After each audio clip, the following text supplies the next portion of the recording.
पंजाब में कांग्रेस का गढ़ रही जालंधर लोकसभा सीट पर आम आदमी पार्टी ने जीत हासिल की है। जालंधर लोकसभा उपचुनाव में आम आदमी पार्टी ने सुशील कुमार रिंकू जीत गए हैं। यहां दूसरे नंबर पर कांग्रेस की करमजीत कौर चौधरी रही। सुशील कुमार रिंकू को करमजीत कौर से 56,000 से ज्यादा वोट मिले हैं। वहीं श्रोमणी अकाली दल तीसरे और बीजेपी चौथे नंबर पर रही। दोपहर 1 बजे के आंकड़े हम आपको बताते हैं। सुशील कुमार रिंकू 2,77,211 वोट इनको मिल चुके हैं। वहीं करमजीत कौर चौधरी जो कांग्रेस के कैंडिडेट हैं, उनको 2,25,119 वोट मिले हैं। वहीं सुखविंदर सुखी जो कि श्रोमणी अकाली दल बसपा के गठजोड़ की साझा उम्मीदवार हैं, उनको 1,40,586 वोट मिले हैं। वहीं इंदर इकबाल सिंह जो कि बीजेपी के कैंडिडेट हैं, उनको 1,30,495 वोट हासिल हुए। आपको बता दें कि जालंधर उपचुनाव में 19 उम्मीदवार चुनावी मैदान में उतरे थे। यहां 2 दशक से कांग्रेस का दबदबा रहा है। इस साल जनवरी में कांग्रेस के सांसद संतोख सिंह चौधरी के निधन के बाद ये सीट खाली हो गई थी। वो 14 जनवरी की सुबह फिलौर में राहुल गांधी की भारत जोड़ो यात्रा में शामिल हुए। यात्रा के दौरान अचानक उनकी तबीयत बिगड़ गई। उन्हें सीने में दर्द होने के बाद हॉस्पिटल में लाया गया था, जहां डॉक्टरों ने उन्हें मृतक घोषित कर दिया। डॉक्टरों के मुताबिक संतोख सिंह की मृत्यु हार्ट अटैक के कारण हुई। जालंधर उपचुनाव में कांग्रेस की कैंडिडेट करमजीत कौर चौधरी संतोष सिंह चौधरी की पत्नी हैं। जालंधर की लोकसभा सीट पे आज चुनाव के नतीजे आए हैं, जिस पे आम आदमी पार्टी की ऐतिहासिक जीत हुई है। अभी तक लगभग 58,000 वोट से आम आदमी पार्टी के कैंडिडेट रिंकू जी आगे चल रहे हैं। थोड़ा सा गिनती और बाकी है, लगभग शायद 10,000 वोट की गिनती और बाकी है। ये बिल्कुल अनप्रेसिडेंटेड जीत है और इस पॉइंट ऑफ व्यू से देखें कि ये कांग्रेस का गढ़ रहा है। पिछले 60 साल में से 50 साल यहाँ पे कांग्रेस जीतती रही है, तो उस गढ़ के अंदर सेंध मार के आम आदमी पार्टी जीती है। पिछले साल हमारी सरकार बनी थी पंजाब के अंदर। 1 साल बाद के बाद ये चुनाव हुआ।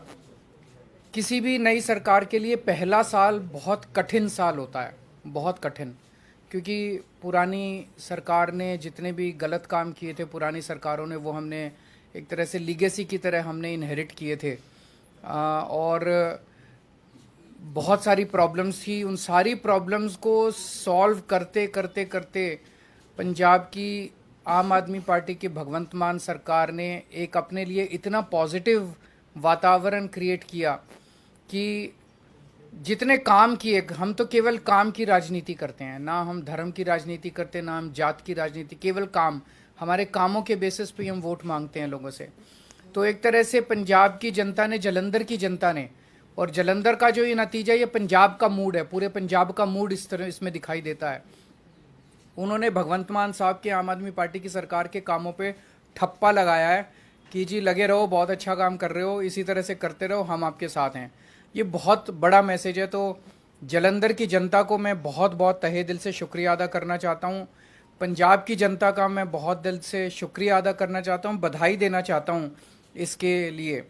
मैं थोड़े से आंकड़े आप लोगों के सामने रखना चाहूँगा। पिछली बार 92 सीट्स जीत के हमने सरकार बनाई थी, आज से लगभग 1.25 साल पहले। वो एक वेव थी आम आदमी पार्टी की। उस वेव में भी जालंधर की लोकसभा सीट में 9 विधानसभाएं आती हैं। उन 9 में से हम केवल 4 जीत पाए थे, बाकी 5 कांग्रेस के पास चली गई थी। तो ये इतना जबरदस्त कांग्रेस का गढ़ माना जाता है कि 9 में से 4 ही हम जीत पाए। उस वेव के अंदर भी 5 सीट कांग्रेस जीत गई। आज उस 9 में से 7 सीटें आम आदमी पार्टी जीती है। केवल 2 जालंधर सेंट्रल और जालंधर नॉर्थ की सीटों पे हम थोड़ा पीछे हैं। पिछले साल असेंबली का जो चुनाव था विधानसभा का, उसमें हमें पूरे पंजाब में 42% वोट मिले थे, लेकिन जालंधर में हमें बहुत कम वोट मिले, हमें 28% वोट मिले। आज इसको हमने बढ़ा के हम लगभग 34% वोट पे हैं और जालंधर जीत रहे हैं। पिछले बार असेंबली चुनाव में 4 विधानसभाएं ऐसी थी शाहकोट, आदमपुर, फिलौर और जालंधर नॉर्थ, जहाँ पे हम तीसरे नंबर पे थे, आज इन 4 में से 3 सीटें हम जीत गए हैं और 1 सीट पे हम सेकंड नंबर पे हैं। और 2019 के चुनाव में, लोकसभा चुनाव में, जालंधर सीट से, लोकसभा की सीट से हमें केवल 2.5% वोट मिले थे। आज हमें 34% वोट मिले हैं और हम जीते हैं। दूसरी पार्टियों ने, बीजेपी ने एक नेता के, अटवाल साहब के बेटे, चरणजीत सिंह अटवाल के बेटे को टिकट दिया था। कांग्रेस ने संतोष सिंह चौधरी के बेटे को पत्नी को टिकट दिया था। दोनों को हरा के पंजाब की जनता ने परिवारवाद को हराया है और काम की राजनीति को वोट दिया है। 2014 में आम आदमी पार्टी की 4 सीटें थी लोकसभा में, 2019 में 1 सीट रह गई और फिर जब मान साहब पंजाब के मुख्यमंत्री बने तो 1 भी सीट नहीं बची। आज आम आदमी पार्टी की लोकसभा में एंट्री हो रही है, 1 सीट से एंट्री हो रही है और मैं समझता हूं कि बहुत जल्दी आम आदमी पार्टी का लोकसभा के अंदर बहुमत भी होगा। भगवान ने अगर चाहा और देश की जनता ने अगर चाहा तो आम आदमी पार्टी अब नेशनल पार्टी बन चुकी है। तो एक लोकसभा ही ऐसी जगह थी जहां आम आदमी पार्टी की मौजूदगी नहीं थी, अब वहां भी आम आदमी पार्टी की मौजूदगी हो गई है। मैं फिर से पंजाब की जनता को, जालंधर की जनता को बहुत बहुत आभार व्यक्त करता हूं।